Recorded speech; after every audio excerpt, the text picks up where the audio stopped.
Hello, my good friends. How are you today? May God bless you all. I will not introduce anything. You guys watch the video and feel it. Then let's evaluate together. San Francisco, 2025. The city hums with tech dreams and fog that clings like a jealous lover. But tonight, I'm not thinking about code or contracts. I'm standing in a crumbling warehouse in Oakland, the kind of place where deals go bad and secrets get buried. My pulse is hammering, my shirt's torn, and Lila Caldwell is pressed against me, her breath hot against my neck. We're hiding, barely, behind a stack of rusted crates, the sound of footsteps echoing too close for comfort. Some goon hired by God knows who is out there hunting us. But right now, none of that matters. Because Lila's eyes, dark and fierce, lock onto mine, and I know we're done running. Screw it, Lila, I rasp, my voice rough from the chase. I don't care who your dad is. I'm not letting you go.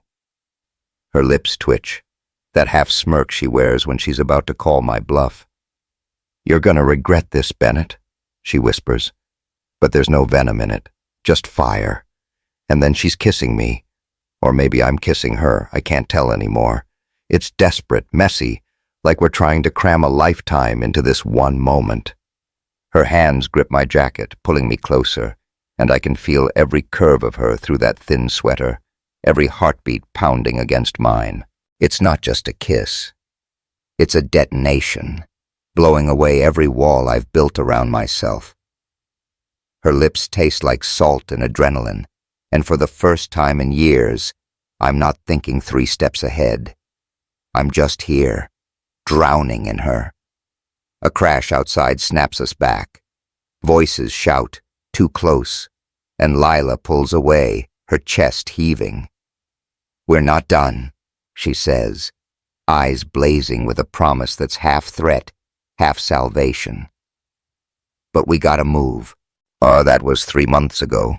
Or 3 lifetimes, depending on how you count. That night in the warehouse changed everything. But to tell you how we got there, I need to take you back to the beginning. Back to the moment I first saw Lila Caldwell, and realized some risks are worth burning your whole world down for. It was a Thursday in late spring, the kind of day where San Francisco can't decide if it wants to shine or sulk. I was at the Moscone Center, the heart of the city's tech scene, for the annual Green Tech Summit. Picture it, a massive glass building packed with suits, startups, and enough ego to power a small country. The air smelled like overpriced coffee and ambition, with bass-heavy music pumping through speakers to keep everyone hyped.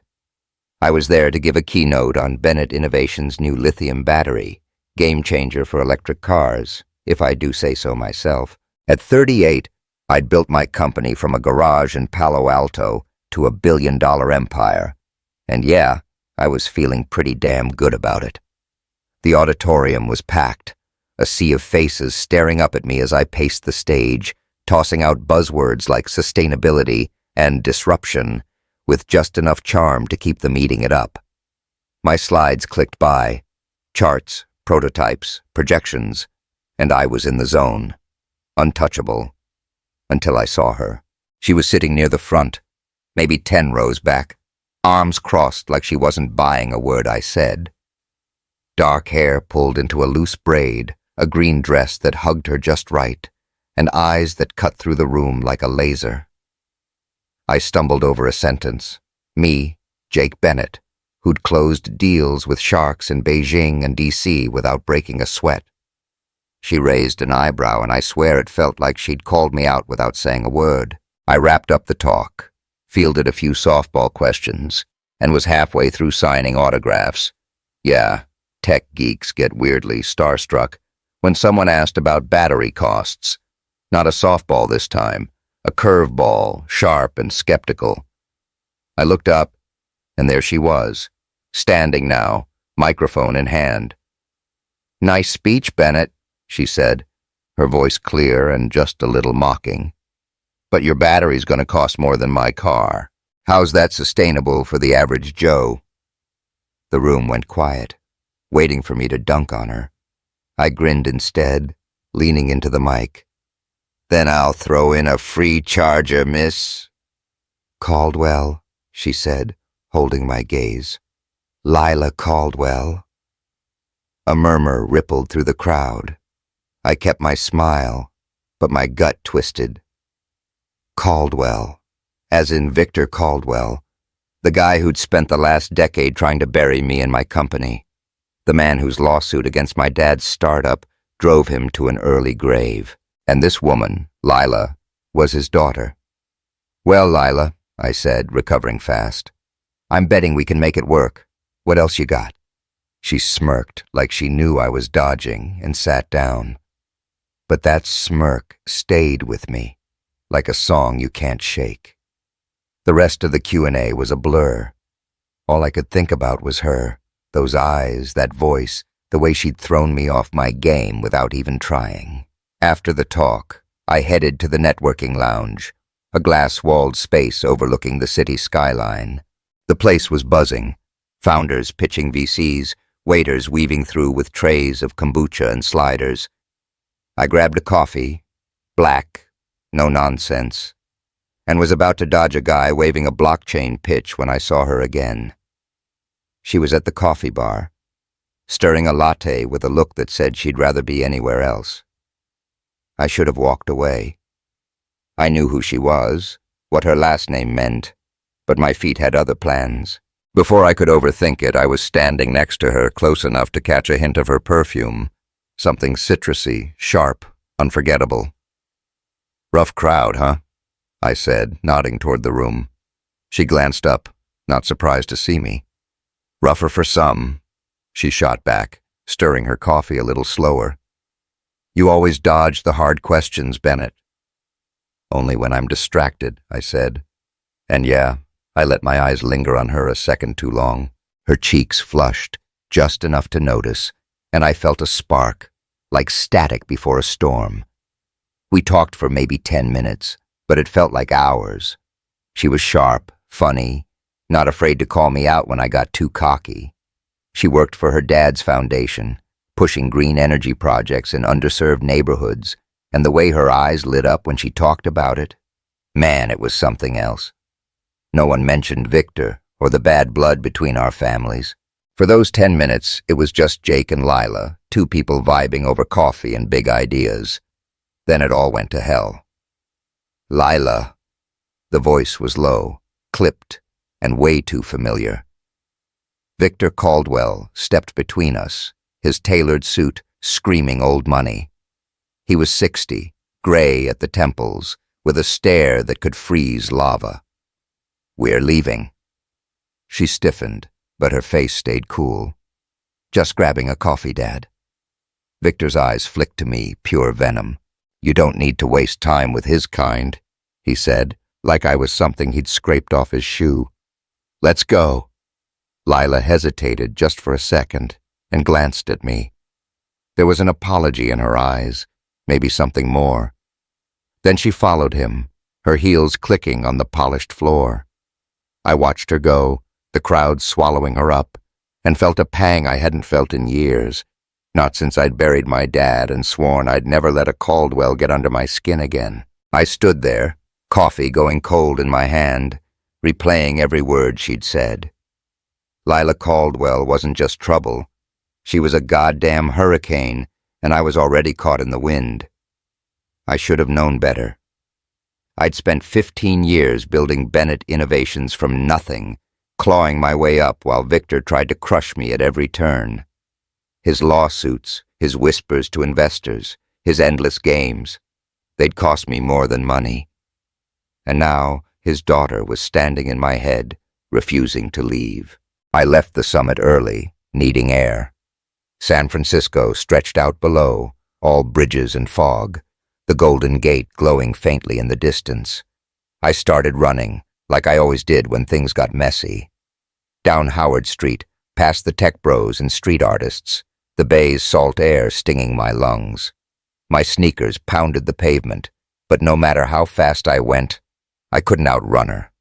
Those eyes, that smirk, the way she'd said my name, Like a challenge I was already losing. By the time I hit the Embarcadero, the sun was dipping low, painting the water gold and purple. I stopped at the edge of the bay, hands on my knees, catching my breath. My phone buzzed. Sarah Kim, my CFO, probably freaking out about some investor call. I ignored it. For the first time in forever, I wasn't thinking about the next deal or the next fight. I was thinking about Lila Caldwell and how one conversation had turned my whole world sideways. I'm Jake Bennett, the guy who doesn't flinch, who built an empire out of grit and spite. I don't do distractions. I don't do feelings. But standing there watching the waves crash, I knew one thing for sure. I had to see her again, even if it meant going up against Victor Caldwell, even if it meant risking everything I'd fought for. That was the moment I realized some things are worth burning down your life for. Lila was one of them, but I had no idea how high the flames would climb, or how close we'd come to losing it all. Hey, if you're already hooked on Jake and Lila's forbidden spark, hit that subscribe button and drop a comment. What would you do if you fell for your rival's daughter? Trust me, this story's about to get wilder, and you won't want to miss a single twist. San Francisco doesn't sleep. It just dims the lights and trades suits for hoodies. A week after the Green Tech Summit, I'm still replaying that moment with Lila Caldwell. Her voice cutting through the noise in my head like a song I can't stop humming. I'm trying to focus. Meetings, prototypes, a new investor breathing down my neck. But every time I close my eyes, I see her smirk, that braid swinging as she walked away with her dad. Victor Caldwell, the guy who'd rather see my company in ashes than shake my hand. And here I am, losing sleep over his daughter. I tell myself it's nothing, a fluke. I'm Jake Bennett, king of keeping it together, not some lovesick kid. But when I spot her name on a guest list for a charity auction in Soma, my brain short-circuits. I don't even like auctions. Bunch of rich folks pretending they care about art while flexing their wallets. But I'm there anyway, tugging at my tie like it's choking me, scanning the crowd for her. The venue's a converted warehouse, all exposed brick and string lights, the kind of place that screams hipster money. The air smells like Pinot Noir and ambition, with jazz drifting from a corner quartet. I'm dodging small talk with a venture capitalist who won't shut up about crypto when I see her. Lila standing by a painting of a stormy ocean, her red dress catching the light like a flare. She's talking to some guy in a blazer, but her eyes flick up and find mine across the room. It's like the whole place fades out. Music, chatter, everything. Just her. I make my way over, weaving through the crowd. My pulse doing things it hasn't done since I ran track in college. She ditches the blazer guy as I get close, turning to me with that half smirk I'm already hooked on. "Fancy seeing you here, Bennett," she says, sipping her wine. "Thought you'd be too busy saving the planet." "Figured I'd take a night off," I shoot back, leaning against the wall next to her. "You bidding on that storm, or just admiring the chaos?"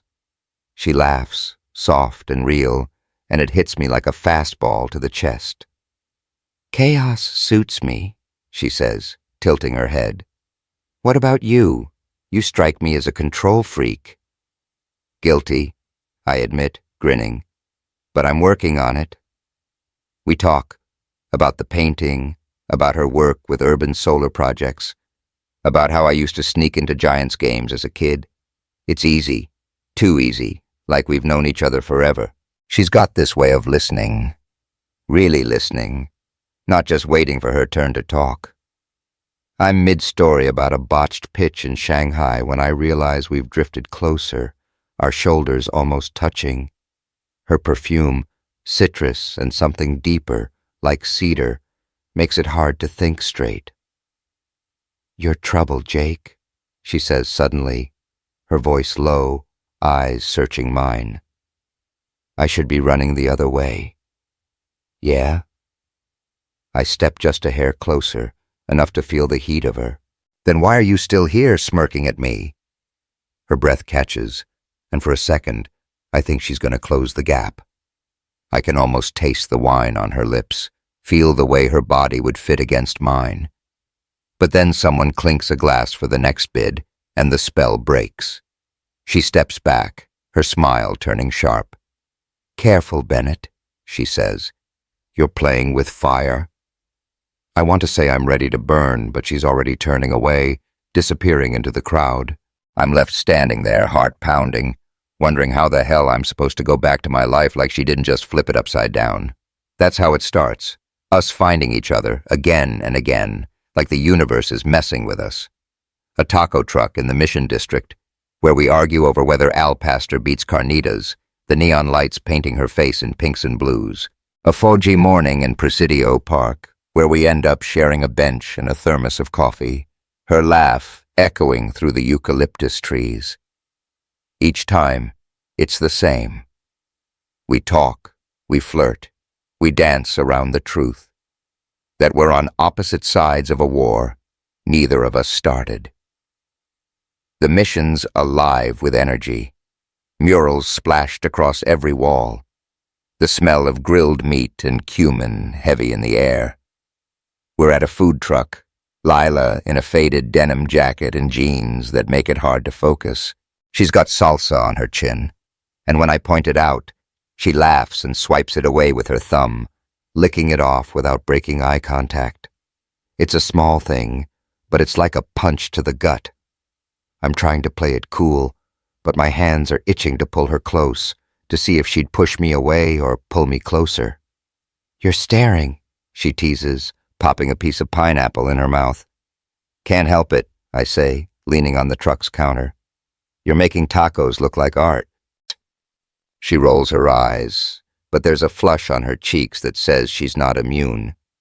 "Smooth talker," she mutters. "Bet you use that line on all the girls." "Only the ones who'd call me out on it," I shoot back, and her laugh is worth every second of this insanity. But it's not all tacos and laughs. Back at Bennett Innovations, Sarah Kim's starting to notice I'm distracted. Sarah's my CFO, my right hand, the one who's been with me since we were coding in my garage. She's all sharp edges and sharper instincts, and when she catches me checking my phone during a board meeting, hoping for a text from Lila, she doesn't hold back. "What's going on with you, Jake?" she asks, cornering me in my office, the bay sparkling behind her through the glass. "You're off your game, and don't tell me it's just stress." I shrug, tossing my pen on the desk. "Just got a lot on my mind, Sarah. Nothing you need to worry about." She narrows her eyes, not buying it. "This about that Caldwell woman? I saw you two at the summit. You're playing a dangerous game, boss." "She's not her dad," I say, sharper than I mean to. "Drop it, okay?" Sarah doesn't push, but her look says she's not done. I know she's right. This is reckless. Victor Caldwell's got eyes everywhere, and if he catches wind of me and Lila, he won't just come for my company. He'll come for her too. Which brings me to Mateo, Lila's kid brother, 17, all attitude and earbuds, with a knack for trouble that worries Lila more than she admits. I meet him by accident at a tech meetup in Dogpatch, a gritty corner of the city where startups and breweries fight for space. Lila's there to scout talent for her foundation, and Mateo's tagging along, looking like he'd rather be anywhere else. He's got Lila's dark eyes, but none of her polish, hair messy, hoodie ripped, a skateboard tucked under his arm. Lila introduces us, her voice careful. "Jake, this is Mateo, my brother." "Hey," Mateo mutters, barely glancing up from his phone. But when Lila steps away to take a call, he sizes me up, all teenage swagger. "So, you're the guy my dad hates." I laugh, caught off guard. "That's one way to put it. What's your beef with me?" He shrugs, kicking at the ground. "Don't got one. Yet. But Dad says you're bad news, and Lila's been acting weird since she met you." "Weird how?" I ask, keeping it light. but my stomach's tightening, like sneaking out, smiling more. It's freaking me out. He smirks, but there's a real question in his eyes. You messing with her? Nah, man, I say, meeting his gaze. I'm not the one you gotta worry about. He nods, like we've got a deal, but I can tell he's watching me, and he's not the only one. Lila's back now, her phone call done, and she's giving me a look that says she knows we're treading on thin ice. It's at a rooftop bar in the financial district that things nearly go off the rails. The place is all glass and steel, the city skyline glittering below like it's daring us to jump. Lila's in a black dress that's simple but lethal, her hair loose for once, catching the breeze. We're at a table in the corner, tucked away from the tech bros and influencers snapping selfies. The bartender's pouring something with gin and elderflower, and Lila's got this glow, like she's finally letting her guard down. We're talking about nothing. Her favorite dive bar, my obsession with old vinyl, when her hand brushes mine as she reaches for her drink. It's accidental, but neither of us pulls away. Her skin's warm, her fingers lingering just long enough to send a jolt through me. I'm thinking about how easy it'd be to lean in, to find out if she tastes as good as she smells, when she looks up, her eyes dark and unreadable. Jake, she says, her voice barely above a whisper. We shouldn't be doing this. Then tell me to leave, I say, my voice low, challenging. Say it, and I'm gone. She doesn't. Instead, she leans closer, her breath brushing my jaw, and I'm this close to losing it. My hands on the table, inches from hers, and I can feel the heat of her, the pull that's been building since the summit. The bar fades away, music, clinking glasses, all of it. It's just us, teetering on the edge of something we can't take back. Then her phone buzzes, shattering the moment. She pulls back, checking the screen, and her face changes. It's Mateo, she says, standing. I gotta go. Lila, I start, but she's already grabbing her bag, her smile gone. This can't happen, she says, more to herself than me. My dad will burn your company to the ground, Jake, and mine with it. She's out the door before I can argue, leaving me with a half-empty gin and a heart that's pounding too hard. I sit there, staring at the city lights, and realize I'm in way over my head. Lila Caldwell's not just a spark. She's a wildfire, and I'm the idiot begging to get burned. But here's the thing. I don't care. Not about Victor, not about the risks.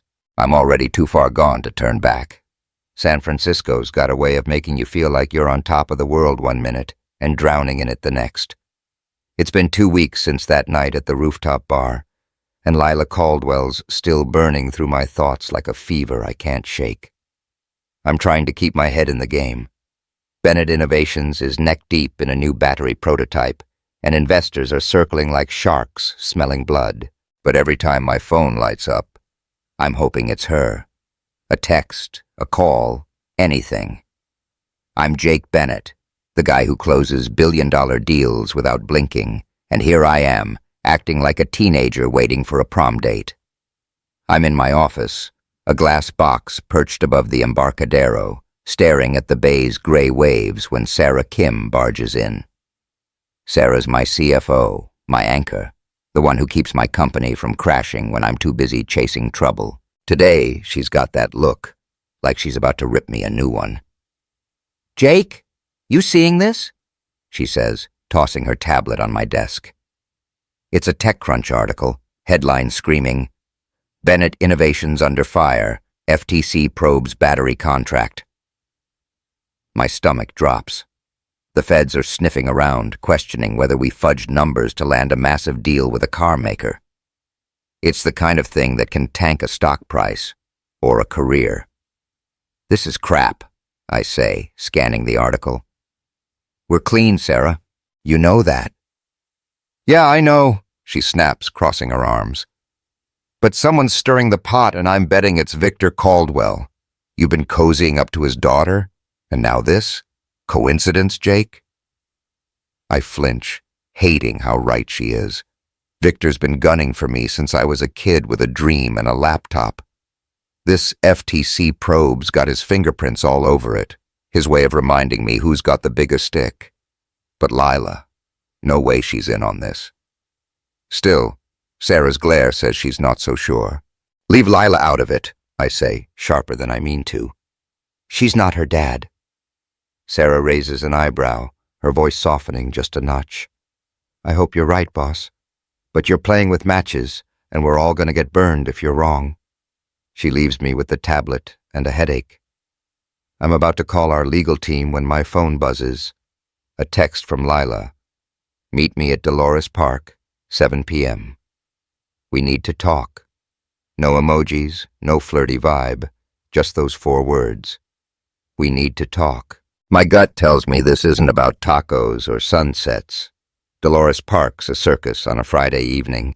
Hipsters sprawled on blankets, kids chasing soccer balls, the mission's murals glowing in the fading light. The air smells like weed and grilled corn from a nearby cart, with a salsa band jamming somewhere down the hill. I find Lila on a bench near the palm trees, her denim jacket swapped for a black hoodie, hair tucked under a baseball cap like she's trying not to be seen. She looks up as I approach, and her face is all hard lines, no trace of that smirk I'm used to.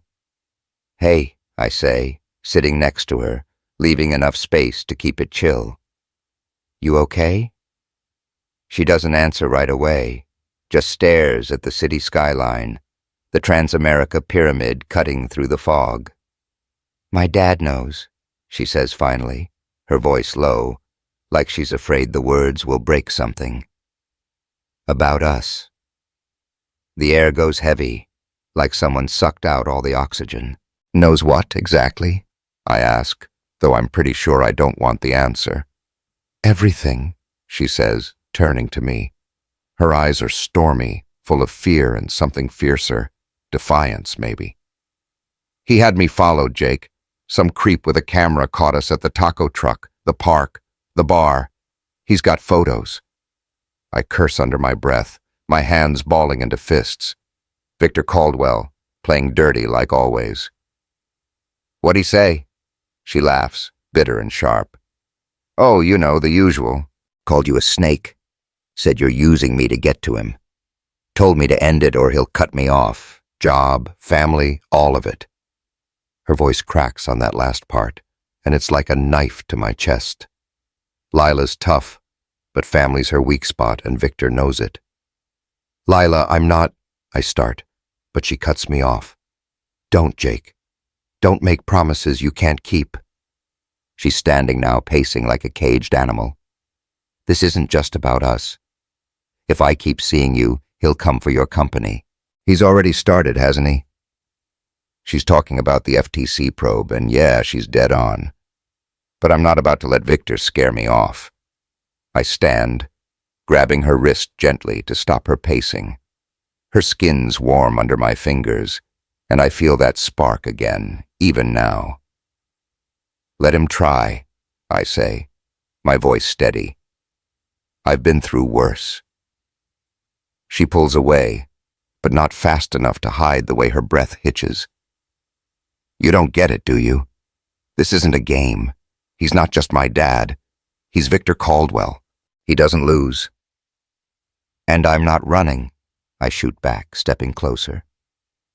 You think I'd let him dictate my life, or yours? Her eyes flash, and for a second I think she's gonna bolt.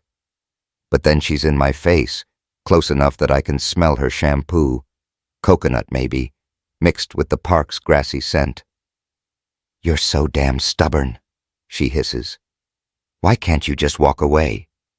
Because I can't stop thinking about you, I say, the words spilling out before I can stop them. Every day, every night. It's you, Lila. And I'm not sorry for it. Her lips part, like she's about to argue, but then something shifts. Her hands grab my jacket, pulling me in, and we're kissing, hard, angry, like we're fighting as much as we're giving in. Her mouth's hot against mine, all heat and desperation, and I'm lost in it, my hands sliding to her waist, feeling the curve of her under that hoodie. It's not sweet or gentle. It's a collision, like two cars speeding toward each other with no brakes. Then a voice cuts through, sharp and young. "What the hell, Lila?" We break apart, gasping, and there's Mateo standing 10 feet away, his skateboard dangling from one hand. His face is a mix of shock and betrayal, eyes darting between us like he's trying to unsee it. Lila steps back, her cheeks flushed, hands shaking as she pulls her cap lower. "Mateo," she starts, but he's already shaking his head. "Dad was right," he says, voice cracking. "You're throwing us under the bus for him?" He glares at me, pure venom, then takes off, his board hitting the pavement with a clatter. "Mateo, wait!" Lila calls, but he's gone, weaving through the park's crowd. She turns to me, her eyes wet but fierce. "This is why, Jake, this is why we can't." She's gone before I can say anything, leaving me alone on that bench, the salsa band still playing like nothing's changed. But everything has. Mateo saw us, and if he tells Victor, it's game over. I should be worried about my company, about the FTC breathing down my neck. But all I can think about is Lila, and how I'd burn it all down, just to feel her lips on mine again. The next morning, I'm at a tech gala in Nob Hill, a glitzy hotel ballroom dripping with chandeliers and fake smiles. I'm there to schmooze investors, to act like the FTC probe isn't rattling my cage, but my head's not in it. Sarah's by my side, whispering names of big shots I need to charm, but I'm scanning the room for Lila, hoping she'll show. She doesn't. Instead, I get Vanessa Torres. She's the CEO of Solar Tech, a rival company that's been nipping at our heels for years. Vanessa's all sharp cheekbones and sharper ambition, her gold dress screaming, "Look at me!" She slides up to me at the bar, her smile too polished to be friendly. "Rough week, Bennett," she says, swirling her martini. "Heard the feds are giving you a hard time." "News travels fast," I say, keeping my tone light.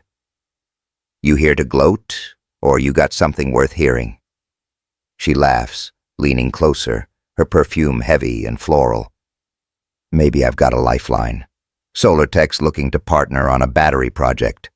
Could take some heat off you, for a price." Her hand brushes my arm, lingering just long enough to make her point. I step back, not in the mood for games. "I'll pass," I say. "But thanks for the concern."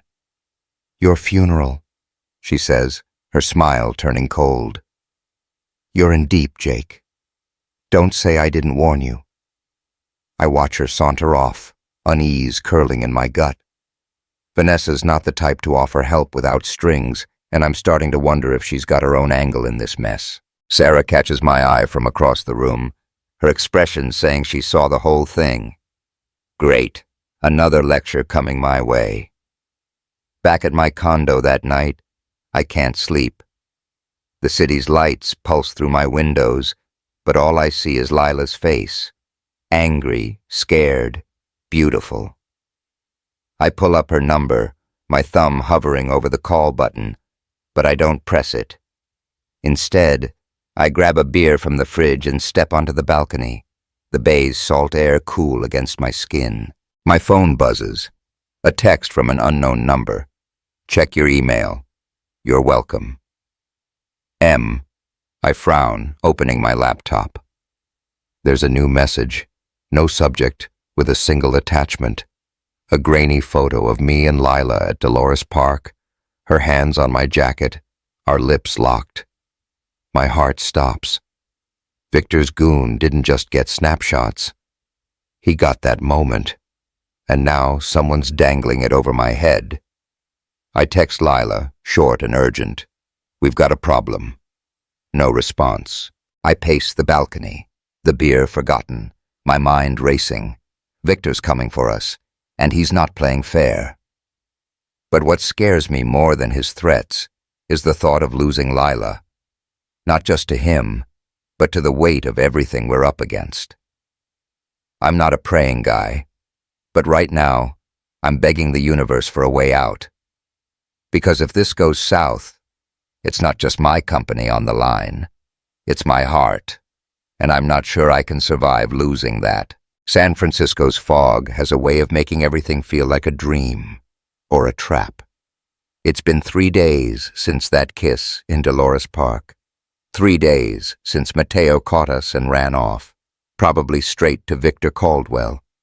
3 days since I got that anonymous email with a photo of me and Lila locked together, a ticking bomb waiting to blow my world apart. I'm Jake Bennett, the guy who's supposed to have all the answers, but right now, I'm staring at my laptop in my Embarcadero office, trying to figure out how to keep my company and my heart from going under. The FTC probe's getting uglier.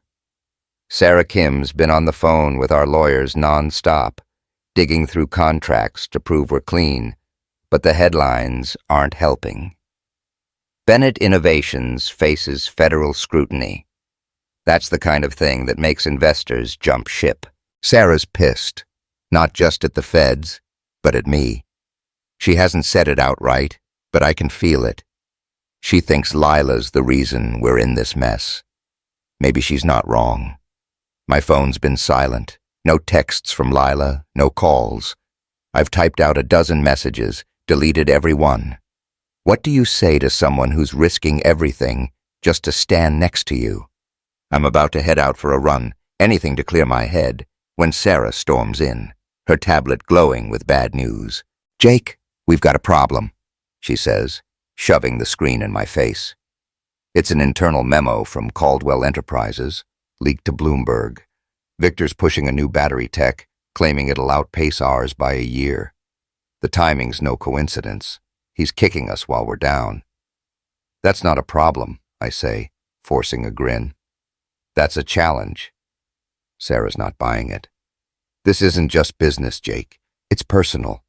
You need to cut ties with Lila Caldwell before her dad buries us." I lean back in my chair, the bay sparkling behind me, all calm and mocking. "Not happening, Sarah. She's not the enemy." "Then who is?" she snaps, her voice sharp enough to cut glass. "Because I'm not losing everything we've built over your crush." She's out the door before I can answer, leaving me with a sinking feeling. Sarah's been with me since the start. Late nights, bad coffee, dreams bigger than our bank account. If she's this rattled, I'm in deeper than I thought. But walking away from Lila? That's not an option anymore. That night, I get a text from Lila, short and cryptic. "Sausalito, 9 p.m., Airbnb on Bridgeway. Don't text back." My pulse jumps, part relief, part dread. Sausalito's a quiet little town across the bay, all waterfront charm and tourist traps, not the kind of place you go for a casual chat. I grab my jacket, tell myself I'm just checking on her, but deep down, I know it's more. I'm not just chasing Lila, I'm chasing whatever this thing is between us, even if it's gonna crash and burn. The drive across the Golden Gate is surreal, fog swirling like ghosts around the bridge's red towers. Sausalito's quieter than the city, its marina dotted with houseboats bobbing under string lights. The Airbnb's a cozy cottage tucked behind a seafood shack, its windows glowing soft against the dark. I knock, my heart hammering like I'm 16 and sneaking out for the first time. Lila opens the door, and for a second, I forget how to breathe. She's in a loose sweater and leggings, her hair down, waves spilling over her shoulders. No makeup, no armor, just Lila, raw and real, and somehow more beautiful than ever. "Hey," she says, stepping aside to let me in. Her voice is tired, but there's a spark in her eyes that says she's not done fighting. "Hey," I echo, closing the door behind me. The cottage smells like cedar and salt, with a faint hum of waves outside. There's a bottle of wine on the counter, 2 glasses half full, and a fire crackling in the corner. It's too perfect, like we're playing house in someone else's life. "You okay?"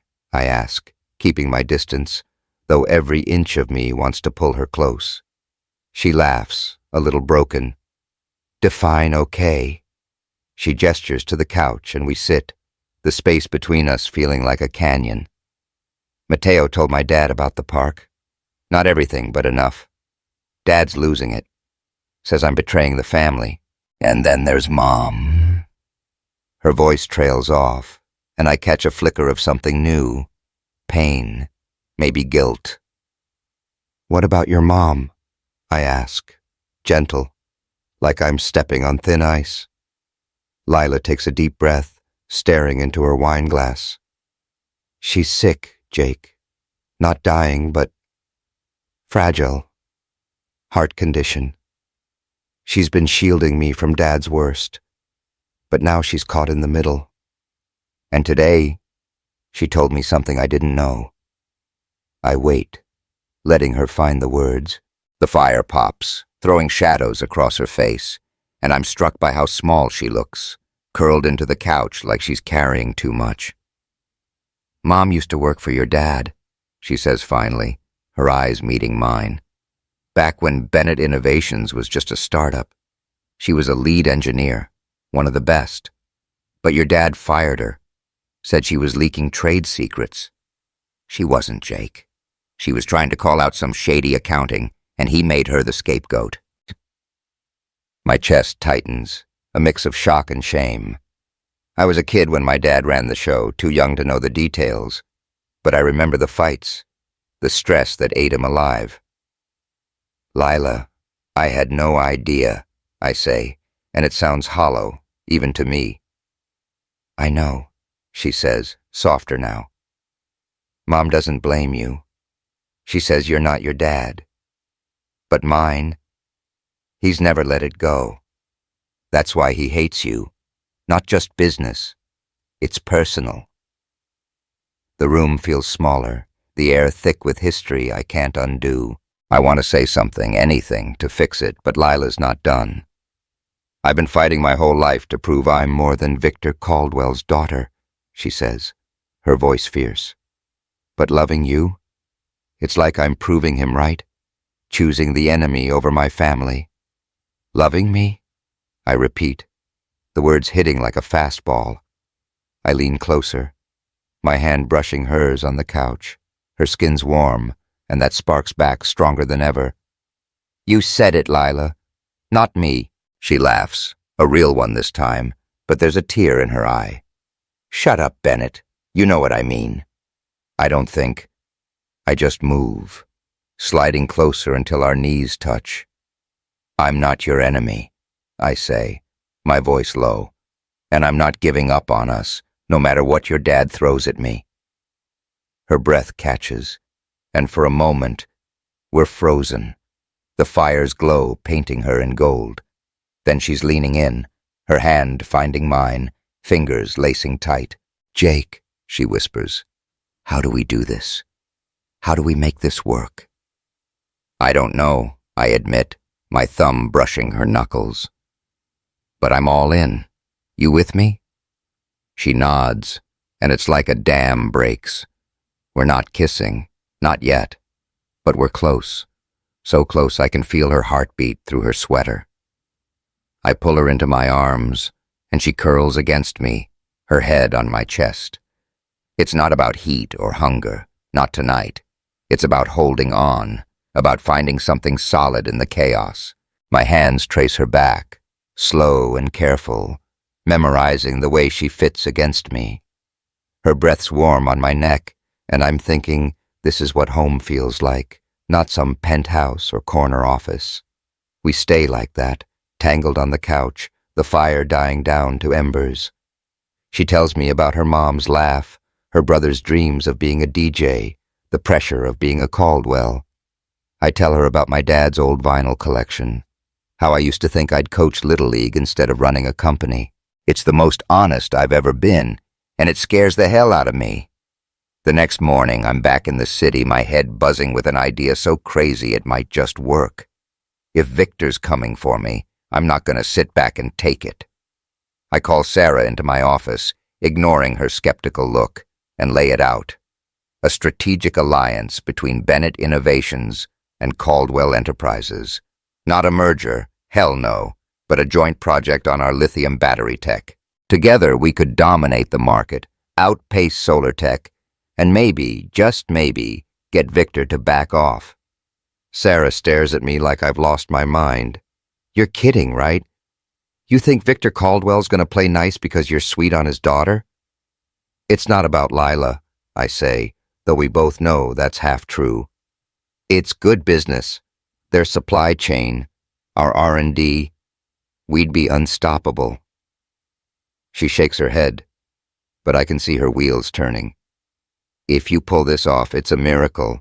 If you don't, we're toast. You sure about this, Jake? I'm sure, I say. And for once, I mean it. I draft the proposal myself, numbers and projections that'd make any board drool, and send it straight to Caldwell's top brass, bypassing Victor. It's a long shot, but I'm betting on their greed outweighing his grudge. Lila texts me later, a single line. You're insane, Bennett, but I'm in. I grin, picturing her rolling her eyes in that Sausalito cottage. We're not out of the woods. Victor's still a storm cloud on the horizon, and that photo's still out there waiting to drop. But for the first time, I feel like we've got a shot, not just at surviving, but at building something real. I'm standing on my balcony, the bay glittering below, when Sarah calls. Caldwell's board wants a meeting, she says, her voice wary but hopeful. They're intrigued, Jake. Don't screw this up. I laugh, the sound carrying over the water. No promises, Sarah. As I hang up, I think about Lila, her laugh, her fight, the way she felt in my arms. We're crossing a line, her and me, and there's no going back. Victor's not going to roll over, and the world's waiting to tear us apart. But right now, with the city at my feet and Lila in my corner, I'm ready to take on anything. Even if it means rewriting the rules of this game. San Francisco's got a cruel streak. Sunshine one minute, storm the next, like it's laughing at you for thinking you've got it all figured out. It's been a week since I sent that alliance proposal to Caldwell Enterprises. A week since Lila and I held each other in that Sausalito cottage, promising we'd find a way. I'm Jake Bennett, the guy who's supposed to outsmart everyone. But right now, I'm standing in my office, watching the bay churn under a gray sky, feeling like I'm one wrong move from losing it all. The FTC probe's tightening its grip. Sarah Kim's digging through every email, every contract, trying to keep us clean, but the press is eating us alive. Tech titan Jake Bennett faces fraud allegations. That's the latest headline, plastered across every blog from Wired to X. Investors are spooked, and my board's whispering about contingency plans. Sarah's barely speaking to me, her eyes saying what her mouth won't. I told you so. She thinks Lila's the spark that lit this fire, and I'm starting to wonder if I'm blind for believing otherwise. Lila's been radio silent since Sausalito. No texts, no calls. I'm trying to give her space. Her dad's probably got her on lockdown after Mateo spilled about our kiss, but every hour without her feels like a punch. I'm pacing my office, a glass cage above the Embarcadero, when my phone pings. Not Lila. An X-post from TechCrunch, tagged with my name. I click it, and my blood runs cold. It's a photo, grainy but unmistakable. Me and Lila in Dolores Park, her hands fisted in my jacket, our lips crashing together. The caption's a gut punch. Bennett's battery bust. Is Jake Bennett distracted by a Caldwell affair? The article's worse, insinuating I'm cozying up to Lila to sabotage Caldwell Enterprises, or maybe she's playing me for her dad's gain. It's all speculation, no proof. But in this city, rumors cut deeper than facts. I'm still reeling when Sarah bursts in, her face a storm cloud. "Jake, what the hell is this?" she says, shoving her phone at me. Same photo, same headline. You said you had it under control. I didn't know, I snap, my voice rough. Someone's screwing with us. Someone? She laughs, sharp and bitter. Vanessa Torres retweeted this 10 minutes ago with a winking emoji. You think that's a coincidence? Vanessa. Of course. The solar tech CEO's been circling like a vulture, waiting for a chance to pick us clean. I should have seen it coming. Her lifeline offer at the gala was a setup, not a favor. She's leaked that photo to tank both our companies, betting she can swoop in when the dust settles. We need to get ahead of this, Sarah says, already typing on her phone. A statement, a press conference, something, and you need to stay the hell away from Lila Caldwell. I don't answer. I'm too busy texting Lila. Saw the article, you okay? We need to talk. No response, but I'm not waiting. I grab my keys and head out, ignoring Sarah's protests. If Vanessa's playing dirty, I'm not letting Lila face it alone. I find her at her foundation's office in the Mission, a cramped space tucked between a taqueria and a mural-covered laundromat. The air smells like fresh paint and espresso, with volunteers bustling around, sorting solar panel kits for a community project. Lila's in the back, staring at a laptop, her face pale under the fluorescent lights. She looks up when I walk in, and for a second, I think she's going to throw me out. Jake, she says, standing, her voice tight. You shouldn't be here. Like hell I shouldn't, I say, closing the door behind me. You saw the post? She nods, her jaw clenched. Everyone's seen it. My dad's blowing up my phone, my team's freaking out, and I just got an email from our biggest donor pulling out. This is a disaster. I step closer, keeping my voice low. I'm sorry, Lila. I didn't know Vanessa had that photo. Vanessa? Her eyes narrow. You're saying she did this? She's stirring the pot, I say, running a hand through my hair. Probably thinks she can bury us both and take the scraps. Lila laughs, a sound like breaking glass. Great. So it's not just my dad we're up against, it's the whole damn industry. She sinks into a chair, rubbing her temples. I can't do this, Jake. Not right now. I kneel in front of her, close enough to catch that coconut scent in her hair. Hey, look at me, I say, gentle but firm. We're not done. Not by a long shot. Her eyes meet mine, and there's so much in them. Anger, fear, something softer I'm scared to name. You don't get it, she whispers. This isn't just about us. It's my mom, my brother, my work. If I keep going with you, I lose them. You won't, I say, but it sounds weak, even to me. I reach for her hand, and she doesn't pull away, her fingers trembling in mine. For a second, I think we're okay, that we can weather this. Then her phone rings, Victor's name on the screen, and she flinches like she's been slapped. I have to take this, she says, standing, her voice flat. Go, Jake. Please. I want to argue, to stay and fight for her, but the look in her eyes stops me. It's not just anger, it's defeat, and that's worse. I leave, the mission's noise swallowing me up, every step feeling like a betrayal. That night, I'm at a dive bar in the Tenderloin, drowning my thoughts in cheap whiskey. The place is all sticky floors and neon signs, Springsteen crooning from a jukebox in the corner. I'm halfway through my second drink when my phone buzzes. A call from an unknown number. I almost ignore it, but something makes me pick up.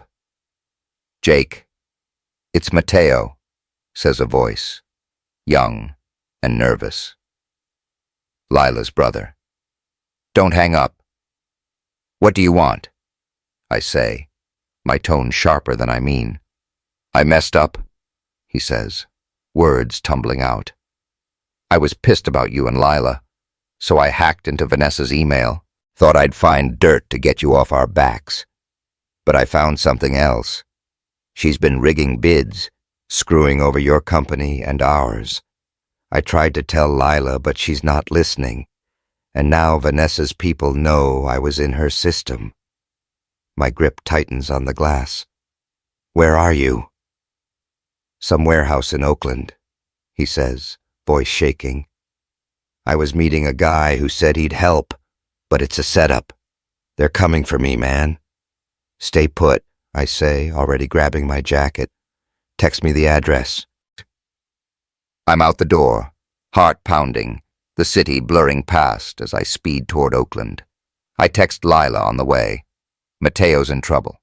Warehouse on 7th, I'm going. She replies instantly. I'm coming. Don't do anything stupid. Too late for that. The warehouse is a crumbling heap, all broken windows and rusted steel, the kind of place you don't walk into without a plan. But Mateo's just a kid, and Lila's already lost too much. I park a block away, slipping inside through a side door. The air's thick with dust and oil, faint voices echoing from deeper in. I find Mateo crouched behind a crate, his face pale under a flickering bulb. You came, he whispers, like he didn't believe I would. Course I did, I say, scanning the shadows. Where's Lila? Outside, he says. She told me to wait for you. Before I can answer, footsteps crunch closer.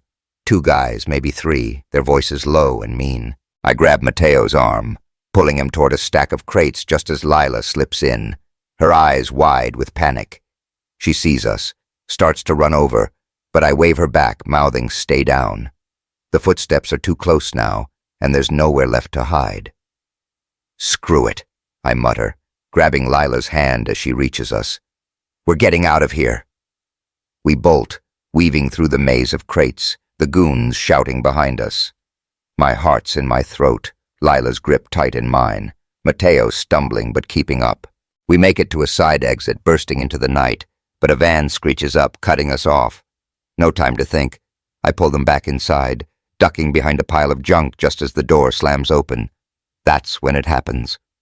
Lila's pressed against me, her breath ragged, and I can feel every inch of her, warm, alive, scared out of her mind. My arms around her waist, holding her steady, and her eyes lock onto mine, fierce and unyielding. Screw it, Jake, she whispers, echoing me from that first night we're reliving. I'm not letting you go. And then she's kissing me, or I'm kissing her. It doesn't matter. It's raw, desperate, like we're stealing time we don't have. Her lips are soft but urgent, her hands fisting my shirt, and I'm drowning in her, the world fading to nothing but heat and heartbeats. It's not about wanting her, it's about needing her, like air, like gravity, the warehouse, the danger, Mateo's shaky breathing. It all vanishes, just for this moment. A shout snaps us back, too close.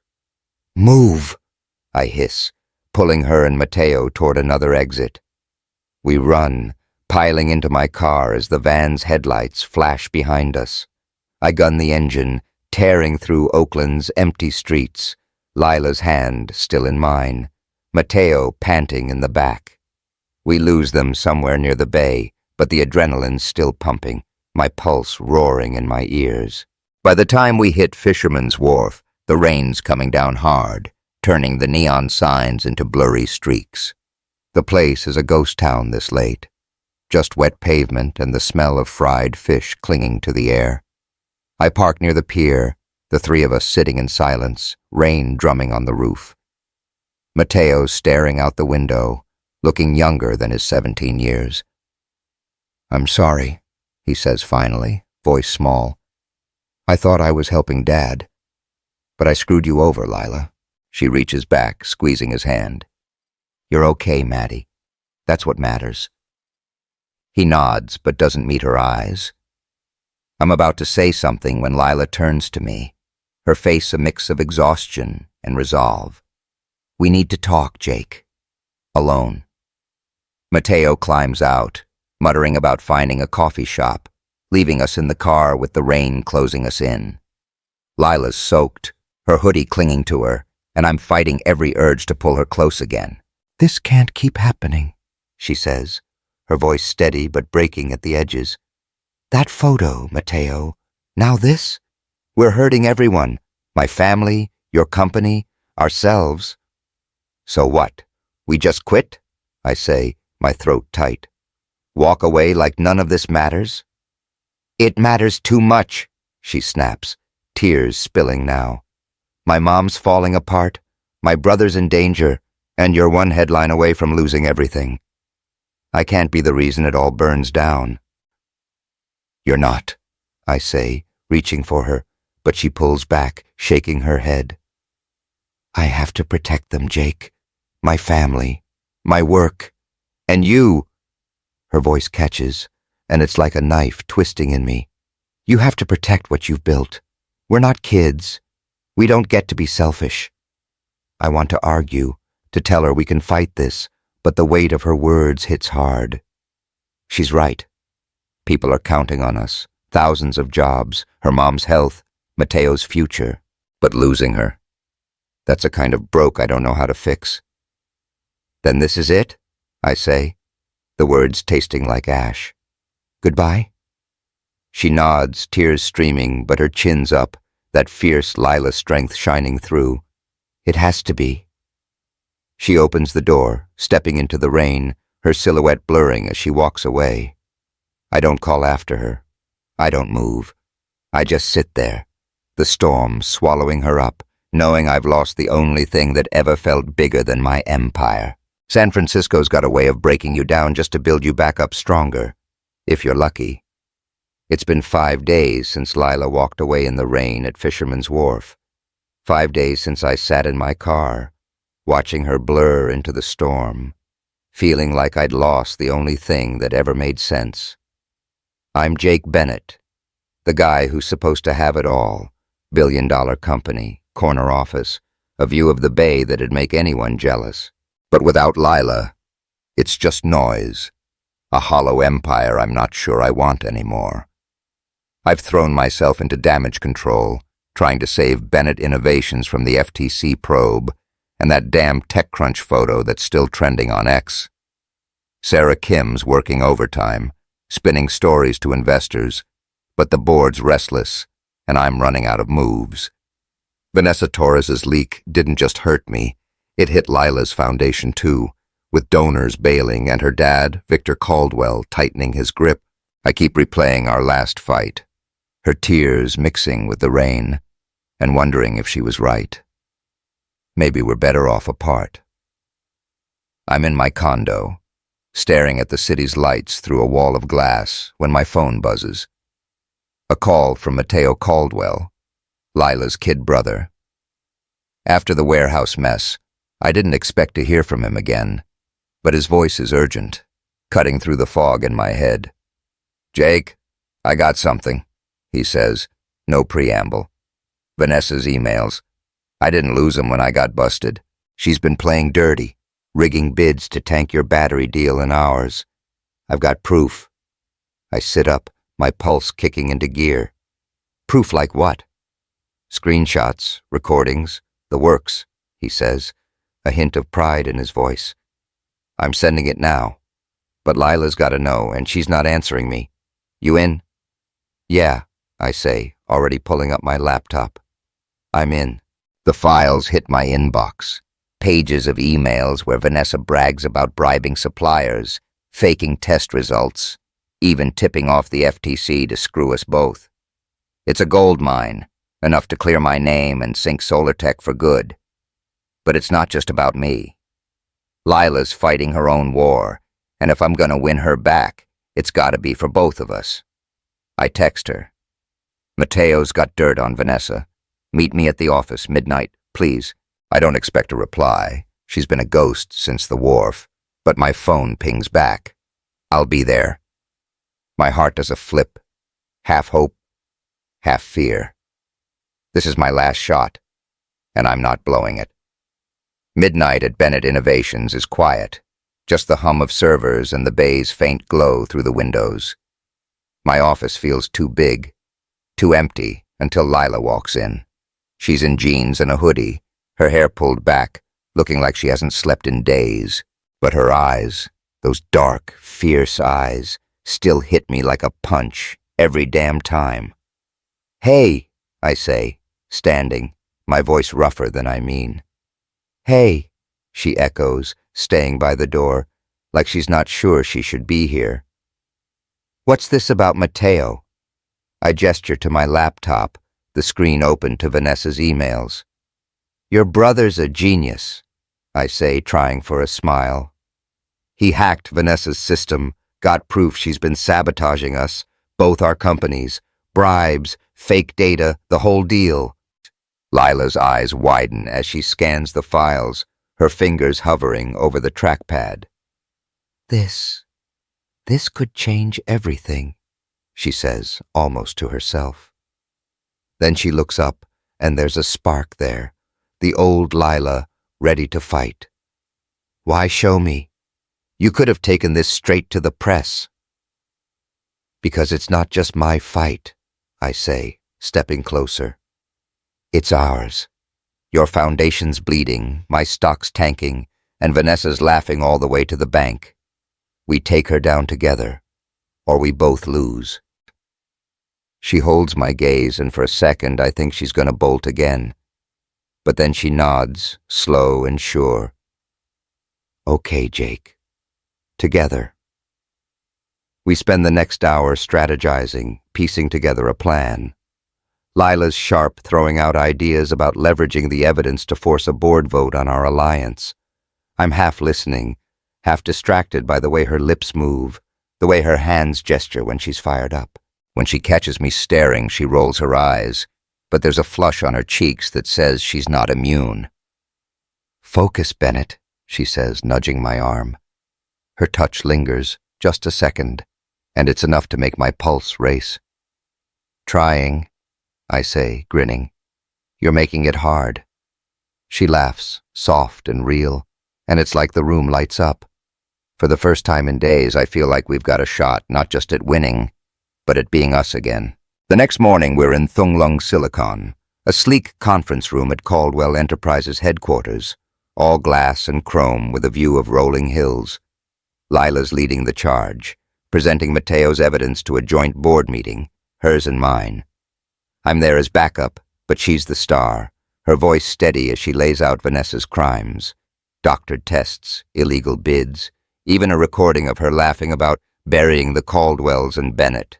The room's silent, every suit hanging on her words, even Victor, who's sitting at the head of the table, his face like granite. "This isn't just about solar tech," Lila says, clicking to a slide of our alliance proposal. "It's about the future. Bennett's R&D, our supply chain. We can lead the market, not just survive it. But we have to act now, before Vanessa's lies do more damage." I step up, adding projections that show a 40% growth spike if we collaborate. The numbers are solid, but it's Lila's passion that seals it. She's not just pitching a deal, she's rewriting her family's legacy right in front of her dad's eyes. The vote's tense, every second stretching like a lifetime. Victor fights it, bringing up every grudge he's got against me. But Lila counters with data, with vision, with a fire I've never seen. When the tally comes, 9-4 for the alliance, I feel like I can breathe again. Lila glances at me, a tiny smile breaking through, and it's worth more than any contract. Victor doesn't clap, doesn't smile, but he doesn't storm out either. That's something. We don't get a chance to celebrate. Not yet. The press is circling, smelling blood after Vanessa's leak, so we call a joint conference at a Palo Alto hotel, all bright lights and clicking cameras. The room's packed, reporters, analysts, even a few ex-influencers live streaming the chaos. Lila and I stand side by side, our hands brushing behind the podium, a secret anchor in the storm. "Ladies and gentlemen," I start, my voice steady despite the flashbulbs. Bennett Innovations and Caldwell Enterprises are joining forces to revolutionize clean energy. But first, we're setting the record straight. Lila takes over. her tone sharp but calm, laying out Vanessa's sabotage with Mateo's evidence. Gasps ripple through the crowd when she plays the recording, Vanessa's smug voice echoing, "Let them tear each other apart. Solar techs waiting." The room erupts, questions flying, but Lila's unflappable, fielding them like a pro. Then comes the moment I've been dreading and craving. A reporter asks, point blank, "What about the rumors? Are you two involved?" I feel Lila tense beside me, but I don't hesitate. I take her hand, right there in front of everyone. Cameras be damned. "Yeah," I say, looking at her, not them. "We're together, and we're not hiding it anymore." Her eyes widen, but then she's smiling, squeezing my hand back. "What he said," she adds, and the room loses it. Cheers, shouts, a few gasps. I don't care. All I see is her, and for the first time, it feels like we're free. 2 years later, Napa Valley's glowing under a September sun, vineyards stretching out like a painting. I'm standing under an oak tree, tugging at my tie, nervous as hell, even though I've faced boardrooms tougher than this. Lila's walking toward me, her white dress simple but stunning, her smile brighter than the sky. Our wedding's small, just Sarah, Mateo, Elena, a few close friends. But it's perfect. Elena's beaming, healthier than she's been in years, and Mateo's DJing the reception, grinning like the kid he's still figuring out how to be. Victor's here too, standing stiff in his suit, but when he shakes my hand, there's no venom. "You're still a pain in my ass, Bennett," he says, the ghost of a smile breaking through. "Wouldn't have it any other way," I say, and we both laugh, a sound I never thought I'd hear. The Alliance. It's a juggernaut. Our lithium batteries in every major EV brand, and the headlines call us the model for collaborative competition. Lila runs our international division, jetting to places like Seoul and Berlin, while I focus on R&D, dreaming up the next big thing. We're expecting a kid next spring. A girl, Lila insists, who'll probably inherit her mom's fire and my stubborn streak. People ask if I regret risking it all for her, and I just shake my head. Regret? Nah. Losing Lila would have been the real failure, the kind no bank account can fix. She taught me that empires are nothing if you're ruling them alone, that love's the only thing worth betting the house on. As we dance under Napa's stars, her hand in mine, I know I'd do it all again. Every fight, every chase, every heartbreak. Because she's not just my wife. She's my partner, my spark, the one who showed me what winning really means. Hey, wow, what a ride, right? If Jake and Lila's story hit you in the feels, smash that subscribe button and let me know in the comments, what's the biggest risk you've taken for love? Don't miss our next tale of passion and power. It's gonna be a wild one.